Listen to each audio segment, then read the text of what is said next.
So I've been told after writing my biography, and obviously um, not everybody's going to enjoy the way I see things. Um, I have been told, you can't always live in the past.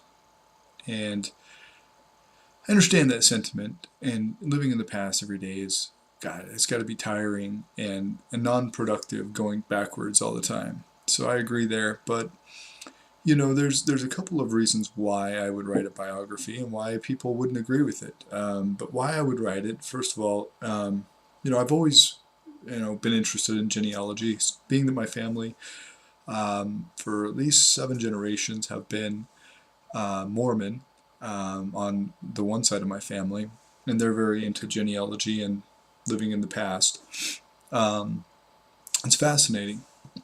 So, I do like.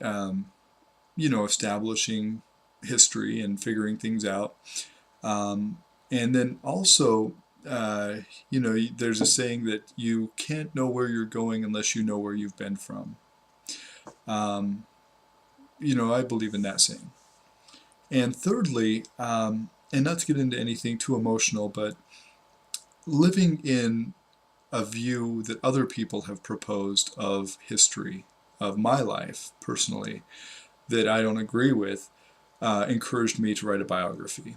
And I had heard stories, people in my immediate family had said this or had said that and had described a history of our life that didn't suit my understanding and my memory of what took place in our history. And so I put pen to pad and wrote it myself and tried to be vague on issues that didn't concern me directly, things that were external things. I'm not trying to implicate, hurt, or defame anybody. So my biography that I wrote in 2001, 2002, was uh, you know it had some painful things in it because it had my brother's had an account of my brother committing suicide or dying, and then me also when I was 17 attempting and failing a suicide attempt.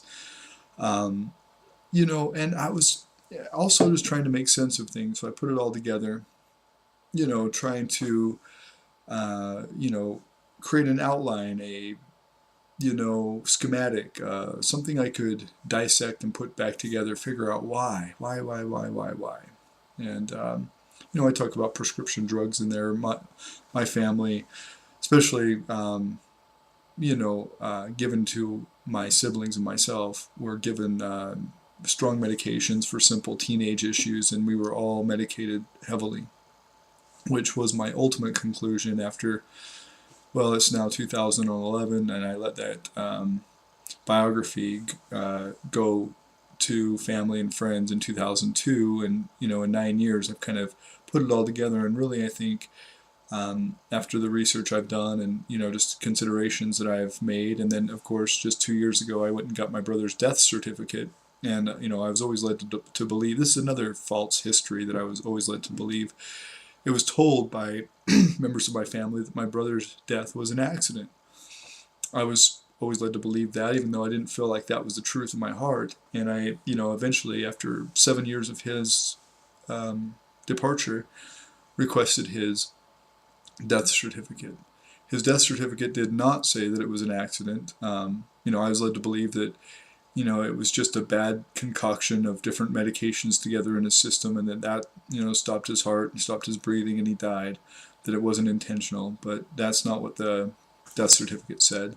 I believe I've got it here in my filing cabinet, but I do have it from the state of Utah. And, so that's, and then later, just this last couple of months, I rewrote my biography. I updated it, things that I had learned, things that I put together. And that's why. That's why I did it. Not to hurt anybody. I'm just tired of hearing a version of my life story that I simply don't agree with. And some of the same people saying, well, you can't live in the past, you can't live in the past, are the same people that are, um, exposing this history of theirs that they believe is true in regards to me and them and, our life growing up.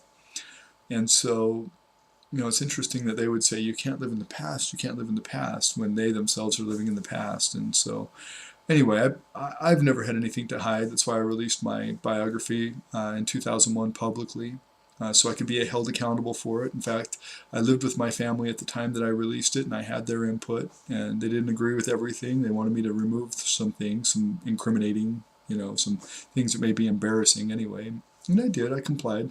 Didn't put everything in there.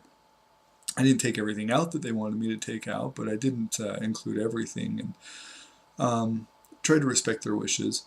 But when it comes down to truth and standing up for things, so many kids die in Utah. So many kids die from suicide. It's the leading cause of death for teenagers in Utah. Teenagers and young adults. Utah leads the nation for antidepressant prescriptions and teen suicide. They're the leader of teen suicide in the nation, so on and so forth. And so to not bring attention to it, for my consideration, especially back then, right after this wound was fresh, to ignore that and to, cover it up, or to continue to let the myth continue, just seemed like disrespectful to my brother and to the many other kids that I went to school with that we've lost, and I've went to their funerals. Few of them that I spoke at their funerals, very close to some of them. Some of them I just knew as acquaintances, but there are many of them that I were very close to. I was known to sleep at their houses and spend time with them, go to the water parks and things like that, skateboard with them, and to lose them and then to ignore it and just shove it under the rug like most everybody else does, it's just some disrespectful to their memory. So I couldn't do it, and so that's why I've started a family history site, and that's not the reason why I've started the family history site. I just lost my grandpa last week, and he was heavily into genealogy, and he sent me some great things. I've got like this. He sent me in August. This is my great-great-grandpa, William Theodore Thompson, and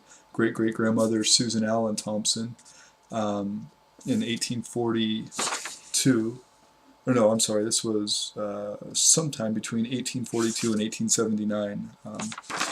And I got a lot of other stuff that he sent, and, I'm just kind of continuing his work. Family history is quite captivating. So living in the past has its purpose, but we're going forward with our life and our future, opening a new store. We just had a new baby, building our house next year. Our life continues on, but there is some need for family history and my biography, and it means something to me. It may not mean anything to you, but it's for my personal therapy, something that helps me. So hopefully it helps you too. If not, well, maybe something else will. Maybe you should write your own history.